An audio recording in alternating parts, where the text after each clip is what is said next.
আপনি কি জানেন চীনের কোম্পানি ডিপসিক তৈরি করা কৃত্রিম বুদ্ধিমত্তা এই চালিত চ্যাটবট মার্কিন বাজারে মুক্তি পাওয়ার কয়েক দিনের মধ্যেই অ্যাপল স্টোরে সবচেয়ে বেশি ডাউনলোড হওয়া অ্যাপ হয়ে উঠেছে। ডিপসিকের এই হঠাৎ জনপ্রিয়তা মার্কিন এই কোম্পানিগুলোর জন্য একটি বড় চ্যালেঞ্জ হয়ে দাঁড়িয়েছে। কারণ ডিপসিক অত্যন্ত কম খরচে অত্যাধুনিক এই মডেল তৈরি করেছে, যা প্রযুক্তির বাজারে নতুন ধরনের পরিবর্তন নিয়ে এসেছে। চীনের ডিপসিক হল একটি কৃত্রিম বুদ্ধিমত্তা প্রযুক্তি প্রতিষ্ঠান, যার প্রতিষ্ঠা হয়েছিল দক্ষিণ পূর্ব চীনের হাংজো শহরে। কোম্পানিটি যাত্রা শুরু করে 2023 সালের জুলাই মাসে। ডিপসিকের প্রতিষ্ঠাতা লয়েং ওয়েনফেং মার্কিন প্রতিষ্ঠান NVIDIAর প্রায় 50,100 চিপ সংগ্রহ করে রেখেছিলেন, যা তিনি অত্যন্ত দক্ষতার সঙ্গে ব্যবহার করেছেন তাদের এই মডেল তৈরি করতে। ডিপসিকের ফ্রি অ্যাপটি খুব কম সময়ের মধ্যেই অ্যাপল স্টোরে সবচেয়ে বেশি ডাউনলোড হওয়া অ্যাপগুলোর একটিতে পরিণত হয়েছে।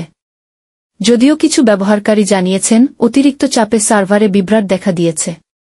এই জনপ্রিয়তার পেছনে ডিপসিকের শক্তিশালী এই অ্যাসিস্ট্যান্ট টুল বিশেষ ভূমিকা রেখেছে, যা কার্যক্ষমতায় চ্যাটবটের মতোই শক্তিশালী। অ্যাপল স্টোরে দেওয়া বিবরণ অনুযায়ী এটি শুধু উত্তর দেয় না, বরং উত্তরগুলোকে আরও প্রাসঙ্গিক ও ব্যক্তিগতকৃত করে তোলে। সাম্প্রতিক সাফল্যের ফলে ডিপসিক বিশ্বব্যাপী শীর্ষ এই চিপ প্রস্তুতকারী প্রতিষ্ঠানগুলোর জন্য নতুন বাস্তবতা তৈরি করেছে। এই পরিবর্তন প্রযুক্তির ভবিষ্যতে কী প্রভাব ফেলবে বলে আপনি মনে করেন? কমেন্টে জানান এবং নতুন সব প্রযুক্তিগত আপডেট পেতে কি টেকনিক্যাল সৌরভ চ্যানেলটি সাবস্ক্রাইব করুন।